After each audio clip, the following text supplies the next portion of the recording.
Hello friends, அனைவருக்கும் உற்சாகமான வணக்கம். Welcome to our channel. நம்ம சேனல்ல லா ஆஃப் அட்ராக்ஷன் ஈர்ப்பு விதி பற்றிய டெக்னிக்ஸ் எல்லாம் தான் நம்ம இந்த சேனல்ல பார்த்துட்டு இருக்கிறோம். இன்னைக்கு குவாண்டம் லீப் அப்படிங்கிற ஒரு டெக்னிக்கை பத்தி தான் பார்க்க போறோம். சீக்ரெட் மூவில வந்த பாப் ப்ராக்டர் தன்னோட 26வது வயசுல இருந்து கிட்டத்தட்ட ஒரு 60 வருஷமா ஒரு புக்கை நான் டெய்லியும் படிச்சுட்டு இருக்கேன்னு எல்லா இன்டர்வியூலையும் சொல்லிட்டு இருந்திருக்காரு. அந்த புக்கோட name think and grow rich. நீங்க ஒரு பிசினஸ் ஸ்டார்ட் பண்றீங்க, இல்ல ஏதாவது ஒரு அச்சீவ் பண்ணணும்னு ஆசைப்படுறீங்கன்னா நீங்க அந்த புக்கை கண்டிப்பா வாங்கி படிக்கணும். Think and grow rich. அதுக்கு அடுத்தபடியா ஒரு புக்கை நான் கிட்டத்தட்ட ஒரு 40 வருஷமா நான் தினமும் படிச்சுட்டு இருக்கேன் அப்படின்னு சொல்றாரு. அந்த புக்கோட நேம் யூ ஸ்கொயர். இந்த புக்ல தான் குவாண்டம் லீப் அப்படிங்கிற கான்செப்டை இதோட ஆத்தர் பிரைஸ் பிரிச்சர்ட் எக்ஸ்பிளைன் பண்றாரு. ஃபர்ஸ்ட் ஒரு இன்சிடென்ட்டை எக்ஸ்பிளைன் பண்ணிட்டு இந்த குவாண்டம் லீப் பத்தி எக்ஸ்பிளைன் பண்றாரு. அந்த இன்சிடென்ட் என்னன்னா, இந்த ஆத்தர் ஒரு பெரிய ஹோட்டல்ல ஒரு ரூம்ல உட்காந்துருக்காரு. ஒரு விண்டோ ஓரத்துல உட்காந்து அந்த விண்டோ வழியா ஒரு இயற்கையான சூழலை மரங்களை பார்த்துட்டு இருக்காரு. அப்படி இயற்கையை ரசிக்கும் போது இந்த விண்டோக்கு இந்த பக்கம் ஒரு வந்து அந்த விண்டோவை உடைச்சிட்டு இல்ல ஏதாவது சந்து கிடைச்சா போயிடலான்னு ட்ரை பண்ணிட்டு இருக்கு. அந்த விண்டோல மோதி மோதி கீழே விழுந்து ட்ரை பண்ணிட்டே இருக்கு. அதை உன்னிப்பா பார்த்துட்டே இருக்காரு. இந்த வந்து இந்த விண்டோவை எப்படி தாண்டி போகுது அப்படின்னு பார்த்துட்டே இருக்காரு. ஆனா அந்த அந்த விண்டோவை கடக்க முடியல. மோதி மோதி பார்த்துட்டு கீழே விழுந்து மயங்கி விழுந்துருது. ஸோ அதுக்கப்புறம் எக்ஸ்பிளைன் பண்றாரு. அந்த விண்டோக்கு ஆப்போசிட்ல ஒரு டோர் ஓப்பன் ஆயிருக்கு. அந்த விண்டோ அந்த வந்துட்டு ஒரு 150 டிகிரி திரும்பி ஒரு 10 செகண்ட் பறந்திருந்தா அந்த ஓப்பனா இருக்கிற டோர் வழியா போயிருக்கலாம். இப்படிதான் நம்ம வாழ்க்கையில பல பேர் இது மட்டும்தான் ஒரே வழி, இந்த வழியில தான் நான் கஷ்டப்பட்டு தான் முன்னேறணும் அப்படின்னு பல சமயங்களை போராடிட்டு இருக்கோம். ஆனா தன்னோட டைரக்ஷன் பெர்ஸ்பெக்டிவை கொஞ்சம் சேஞ்ச் பண்ணி கொஞ்சம் எஃபர்ட் போட்டோம்னா மிகப்பெரிய ரிசல்ட்ஸ் அச்சீவ் பண்ண முடியும். அதுக்கு பேர் தான் குவாண்டம் லீப்பிங் அப்படின்னு சொல்றாரு. நீங்க quantum physics, quantum mechanics subject பத்தி எல்லாம் கேள்விப்பட்டிருப்பீங்க.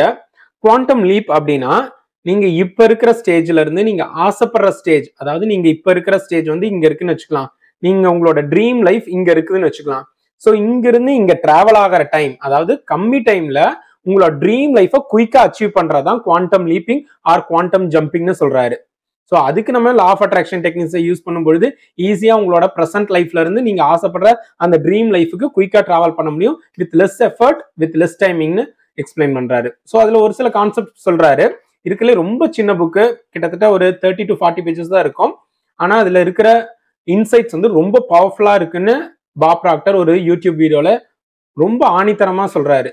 ஸோ இந்த ஆத்தரோட கான்செப்ட் படி நம்ம எல்லாரும் கொஞ்சம் கொஞ்சமா முன்னேறி தான் ஒரு பர்டிகுலர் சக்சஸ் அடைய முடியும் அப்படின்னு நம்ம எல்லாம் நம்பிட்டு இருக்கோம். அப்படி நம்பணும்னு அவசியம் இல்லை. நீங்க இங்க இருக்கிற ஸ்டேஜ்ல இருந்து ஸ்டெப் பை ஸ்டெப்பா நீங்க சக்சஸ் அடையாம பல ஸ்டேஜை உடனடியா தாண்டி உங்களோட ஆசைப்படுற விஷயத்த அடைய முடியும். அதுக்கு நீங்க குவாண்டம் லீப்பை யூஸ் பண்ணலாம் அப்படின்னு சொல்றாரு. ஸோ நீங்க குவாண்டம் ஜம்ப் இல்ல குவாண்டம் லீப் எடுக்கணும் அப்படின்னா உங்களோட திங்கிங் பேட்டர்ன்ல பயங்கரமான சேஞ்சஸ் வேணும். பாசிட்டிவ் திங்கிங், பாசிட்டிவ் எமோஷன்ஸ் உங்களால மெயின்டைன் பண்ண முடிஞ்சா நீங்க ஆசைப்படுற அந்த ட்ரீம் லைஃபை குயிக்கா இந்த குவாண்டம் லீப் மூலமா அட்ராக்ட் பண்ண முடியும் அப்படின்னு சொல்ல வர்றாரு. ஃபர்ஸ்ட் வந்து நம்ம நம்பணும், நம்மளால எதையும் அச்சீவ் பண்ண முடியும்னு நம்பணும். Focus on ends rather than means அப்படிங்கிற ஒரு சாப்டர்ல எக்ஸ்பிளைன் பண்றாரு. இதுதான் லா ஆஃப் அசம்ஷன்னு நெவில் கார்டர் ஒரு சாப்டர்ல சொல்லுவாரு அவரோட புக்ஸ்ல. ஸோ லா ஆஃப் அசம்ஷனும் இதுவும் ஒரே கான்செப்ட் தான். எப்பயுமே உங்களுக்கு என்ன ரிசல்ட் வேணுமோ அதுல மட்டும் ஃபோக்கஸ்டா இருங்க. எப்படி போய் அச்சீவ் பண்ணுவோம் அந்த ரூட் இல்ல ப்ராசஸை நீங்க பிலீவ் பண்ணாம உங்களோட ஃபைனல் அவுட்புட்ல மட்டும் ஃபுல் ஃபோக்கஸ்டா விஜுவலைசேஷன் அஃபர்மேஷன் பண்ணும் பொழுது உங்களால ஈஸியா அந்த ரூட் தானா யூனிவர்ஸ் உங்களுக்கு அமைச்சு கொடுக்கும். அதுதான் focus on the end results. Example, இப்போ நான் வந்து ஒர்க் அவுட் பண்ணி ஒரு 6 பேக்ஸ் கொண்டு வரணும் அப்படின்னா ப்ராசஸ், அதாவது டயட் இல்ல ஜிம்முக்கு போறது, இதை பத்தி ஃபோக்கஸ் பண்ணாம எனக்கு என்ன வேணும் ஃபைனல் அவுட்புட் அதை மட்டும் நான் ஃபோக்கஸ் பண்ணணும். என்னோட ட்ரீம்ல விஜுவலைஸ் பண்ணும்பொழுது என்ன வந்து ஒரு 6 பேக் இருக்கிற பர்சனா கன்சிடர் பண்ணி எல்லா ஃப்ரெண்ட்ஸும் எப்படிடா இப்படி அச்சீவ் பண்ண அப்படின்னு விஜுவலைஸ் பண்ணிட்டே இருக்கும் பொழுது அதோட ப்ராசஸ் ஈஸியா உங்களுக்கு கிடைக்கும். அதுக்கு தேவையான சிச்சுவேஷன்ஸ் அமையும். உங்களால ஈஸியா டயட் இருக்க முடியும், ப்ராப்பரா ஜிம்முக்கு போக முடியும். ஸோ உங்களால ஃபைனல் அவுட்புட்டை மைண்ட்ல ஃபிக்ஸ் பண்ணும்போது அந்த ரூட் தானா அமையும்.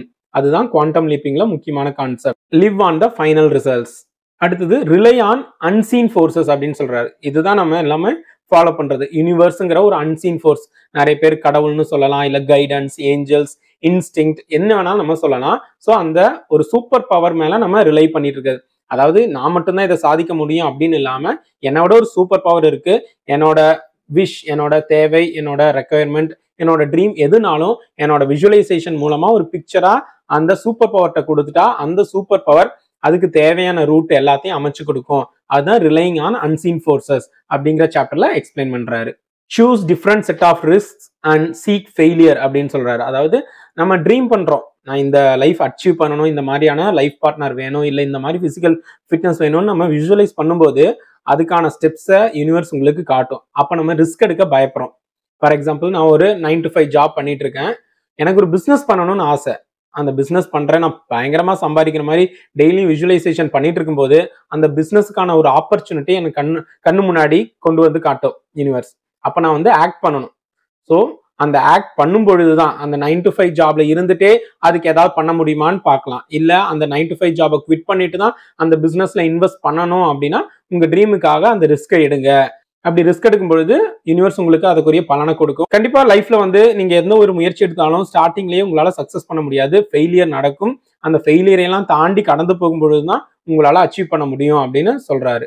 ஆனா நீங்க ஃபெயிலியரை ஒரு ஃபெயிலியரா பார்க்காம அது ஒரு லெசன், அது ஒரு ரிசோர்சஸா, அதை நம்ம கத்துக்க வேண்டிய பாடங்களா கவனிச்சு ஃபியூச்சர்ல யூஸ் பண்ணக்கூடிய லெசன்ஸா எடுத்துக்கணும் அப்படின்னு சொல்றாரு. அதே மாதிரி கெட் அன்கம்ஃபர்டபுள். நமக்கு பிடிச்ச லைஃப்பை நோக்கி டிராவல் பண்ணும்போது நிறைய டைம் நம்மளோட கம்ஃபர்ட் ஜோன்ல இருந்து வெளியில வர வேண்டி இருக்கும். அந்த அன்கம்ஃபர்டபுள் சிச்சுவேஷன்ஸ், இது நடக்குமா நடக்காதா, ஒரு சந்தேகமான சூழ்நிலை, பயம், பரபரப்பு எல்லாமே வரும். அது எல்லாத்தையும் ஃபேஸ் பண்ணிட்டு போகும்போது தான் உங்களால அச்சீவ் பண்ண முடியும். இல்லைனா சேஃப் ஜோன்லயே இருக்கணும் அப்படின்னா உங்களால எதையுமே சாதிக்க முடியாது. ஸோ ஃபுட்பால்ல டிஃபென்சிவ் அஃபென்சிவ்னு 2 மெத்தட்ல சொல்லுவாங்க. ஸோ டிஃபென்ஸ் பண்ணிட்டே இருந்தோம் அப்படின்னா உங்களால கோல் போட முடியாது. உங்களுக்கு கோல் வேணும்னா அஃபென்சிவ் மோட்ல விளையாடி தான் ஆகணும். ஸோ உங்களால ரிஸ்க் எடுத்து அந்த ஃபெயிலியர்கள்லாம் தாண்டி கீழே விழுந்து எந்திரிச்சு நீங்க டிராவல் பண்ணும்போது அந்த அன்சீன் ஃபோர்ஸஸ் யூனிவர்ஸ் உங்களோட டிராவல் பண்ணி நீங்க ஆசைப்படுற விஷயங்களை பெற்றுத்தரும். ஓப்பன் யுவர் கிஃப்ட்ஸ் அப்படிங்கிற சாப்டர்ல நம்ம பல டைம்ல நமக்கு கடவுள் கொடுத்துருக்கிற கிஃப்ட்ஸை ஓப்பன் பண்ணாமே பிரிக்காமே வச்சிருக்கோம். உங்களுக்கு பிடிச்சவங்க உங்களுக்கு ஒரு கிஃப்ட் கொடுத்தாங்கன்னா நீங்க என்ன பண்ணுவீங்க, அதை ஓப்பன் பண்ணி அதுல என்ன இருக்குன்னு பார்ப்போம். அதே மாதிரி கடவுள் இல்ல யூனிவர்ஸ் நமக்குள்ள ஏகப்பட்ட டேலண்ட்ஸ், ஏகப்பட்ட கிஃப்ட்ஸ் புதைச்சு வச்சிருக்கு. நம்ம ஆனால் அதை பல டைம்ல ஓப்பன் பண்றதே இல்லை. ஒரு சில டேலண்ட்டை வச்சு நம்ம டிராவல் பண்ணி நம்ம பிசினஸையோ இல்லை ஜாபையோ பார்த்துட்டு இருக்கோம். அப்படி இல்லாம உங்கள்கிட்ட இருக்கிற பொட்டன்ஷியலை, உங்கள்கிட்ட இருக்கிற டேலண்ட்ஸை யோசிங்க. உங்ககிட்ட என்னென்னலாம் டேலண்ட்ஸ் இருக்கு, கிஃப்ட் இருக்குன்னு கண்டுபிடிச்சு அதை ஓப்பன் பண்ணி அதை யூட்டிலைஸ் பண்ணும் பொழுது நீங்க ஆசைப்படுற விஷயம், அந்த குவாண்டம் லீப்புங்கிற விஷயம் குயிக்கா அச்சீவ் பண்ணிடலாம். இப்ப நீங்க இங்கிருந்து இந்த ஸ்டேஜுக்கு போகிறதுக்கு ஒரு 5 வருஷம் ஆகுதுன்னா இங்க இருக்கு இப்ப சொன்ன மெத்தட்ஸ் எல்லாம் யூஸ் பண்ணும்போது அந்த டைம் கேப்பை உங்களால ஷ்ரிங்க் பண்ண முடியும். 5 வருஷங்கிறது 1.5 வருஷம் 2 வருஷமா குறைச்சி உங்களால ஆசைப்பட்ட விஷயங்களை ஈஸியா அச்சீவ் பண்ணிடலாம். அதாவது நான் இங்க கிரவுண்ட் ஃப்ளோர்ல இருக்கேன், ஒரு 5வது மாடிக்கு போனா ஸ்டெப்ல ஏறாம லிஃப்ட் மூலமா போகலாம், குயிக்கா அச்சீவ் பண்ண முடியும் அப்படிங்கிற மெத்தட்ல தான் சொல்றாரு. நமக்கு இருக்கிற கிஃப்ட்ஸை யூஸ் பண்ணணும், அன்சீன் ஃபோர்ஸஸ் மேல ரிலையபிளா இருக்கணும், கம்ஃபர்ட் ஜோன்ல இருந்து வெளியில வரணும், ஃபெயிலியர்ஸை ஃபேஸ் பண்ணணும். இதெல்லாம் நீங்க யூஸ் பண்ணும்பொழுது அந்த குவாண்டம் லீப்பிங்கிறது நீங்க உங்களை அறியாமலேயே ப்ராசஸ் ஆகும். குயிக்கா நீங்க ஆசைப்பட்ட விஷயங்களை அச்சீவ் பண்ணுவீங்க. இன்னொரு சாப்டர்ல make your move before you are ready அப்படின்னு சொல்றாரு. அது என்னன்னா, ஒரு சில டைம் நம்ம இந்த பணம் கிடைச்சாதான் நான் இந்த பிசினஸ் ஸ்டார்ட் பண்ணுவேன், இல்ல இந்த மாதிரி விஷயம் கிடைச்சாதான் நான் இதை அடுத்த லெவலுக்கு கொண்டு போவேன்னு, இது நடந்தா இது நான் பண்ணுவேன் அப்படின்னு நம்ம சொல்லிட்டே இருப்போம். அப்படி இல்லாம ஸ்டார்ட் பண்ணிருங்க, உங்களுக்கு தேவையானது எல்லாம் ஆட்டோமேட்டிக்கா அலைன் ஆகும். அதுதான் இங்க சொல்றாரு. நீங்க இப்ப இருக்கிற நிலைமையிலேயே உட்காந்துட்டு யோசிச்சுட்டு இருக்காம ஸ்டார்ட் பண்ணி போங்க, அது ஆட்டோமேட்டிக்கா எல்லா விஷயங்களும் நடக்கும் அப்படின்னு சொல்றாரு. ஃபார் எக்ஸாம்பிள், நம்ம சேனலை ரெகுலரா ஃபாலோ பண்ணிட்டு இருக்கவங்களுக்கு தெரியும், நான் இதுக்கு முன்னாடி வரைக்கும் ஒரு 2-3 வீடியோக்கு முன்னாடி வரைக்கும் ஆடியோ மட்டும் தான் போட்டுட்டு இருந்தோம். நான் சொல்லிட்டு இருந்தேன் ஒரு பெர்ஃபெக்ட் ஸ்டுடியோ இருந்தாதான் நான் இந்த மாதிரி வீடியோ எல்லாம் பண்ணுவேன் அப்படின்னு சொல்லிட்டு. ஆனா இந்த புக்கை படிச்சதுக்கு அப்புறம் இருக்கிறதுல இருந்து நீங்க ஸ்டார்ட் பண்ணலாம் அப்படின்னு, இப்ப என்ன இருக்கோ, மொபைல் போன் இருக்கா, ஒரு சின்ன மைக் இருக்கா, இருக்கிறதுல இருந்து ஸ்டார்ட் பண்ணுவோம், அது யூஸ் ஆகிறவங்களுக்கு போய் சேரட்டும் அப்படிங்கிற கான்செப்ட்ல நான் இதை ப்ரொசீட் பண்ணிட்டு இருக்கேன். நீங்க இப்ப என்ன ஸ்டேஜ்ல இருக்கீங்களோ அங்கிருந்து உங்க ட்ரீம் லைஃபுக்கு தேவையான ஸ்டெப்ஸை எடுத்து வைங்க. ஆட்டோமேட்டிக்கா உங்களுக்கு தேவையானதை பிரபஞ்சம் கொடுத்துட்டே இருக்கும். நம்ம ஹெசிடேட் பண்ணிட்டே தயங்கிட்டே நிற்கும் பொழுது உங்களால அடுத்த லெவல் போக முடியாது. இந்த U² குவாண்டம் ஜம்பிங்கிற கான்செப்ட் என்னன்னா, இப்ப நீங்க அடிஷன்ல இருந்து மல்டிபிளிகேஷனுக்கு மாறணும். அதாவது 4+4+4 இருக்கு உங்க வாழ்க்கை.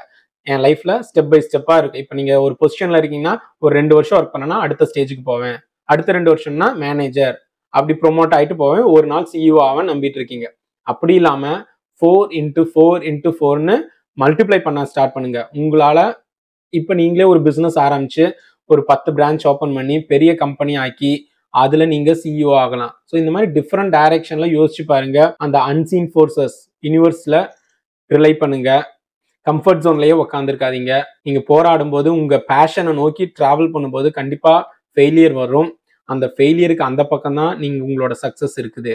ஸோ அதோட சேர்த்து இந்த அடிக்ஷனை ரிமூவ் பண்றது மூலமா நம்மளோட ட்ரீம் லைஃபை அச்சீவ் பண்ணலாம். ஓகே ஃப்ரெண்ட்ஸ், இந்த வீடியோ யூஸ்ஃபுல்லா இருந்தா like or comment or share பண்ணுங்க. இன்னைக்கான affirmation, I have a wonderful mind and wonderful body. என்னிடம் ஒரு அற்புதமான உடலும் மனமும் இருப்பதற்காக பிரபஞ்சத்திற்கு நன்றி. இன்னொரு அற்புதமான வீடியோல உங்களை சந்திக்கிறேன். அது வரைக்கும் பி ஹெல்தி, பி வெல்தி. நன்றி, நன்றி, நன்றி.